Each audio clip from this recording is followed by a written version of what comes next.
Hello mga langga, inspirayo po muli another vlog to share everyone. This time mga langga is a kind of treat. Dahil nga po ay certified digital creator na po tayo dito po sa mundo ng Facebook world. Ayan po yung patreat ni Dad sa atin mga langga. Just roaming around the city at sa mall. So ito lang po. At dito lang po tayo talaga nagsisilip lagi mga langga.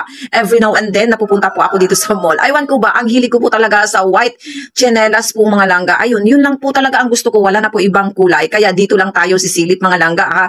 Pasensya na at i-share ko lang po sa inyo ng buong puso na yan lang po ang ating hilig po talaga.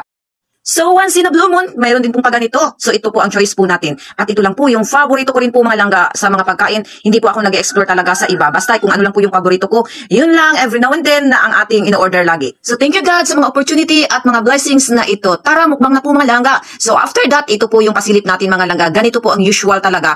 Pag nasa mall kami ay lagi po tayong nahuhuli. Kaya dahil nga po ay nagka-captured pa po tayo lagi. But ganun lang po yan. Tara, uwi na po tayo mga langga. Ayan, ang gaganda po ng mga cars dito mga langga. So anong choice mo dyan? Pili na po mga langga. Wala lang, nagagandahan lang po ako sa mga nakapark po dito.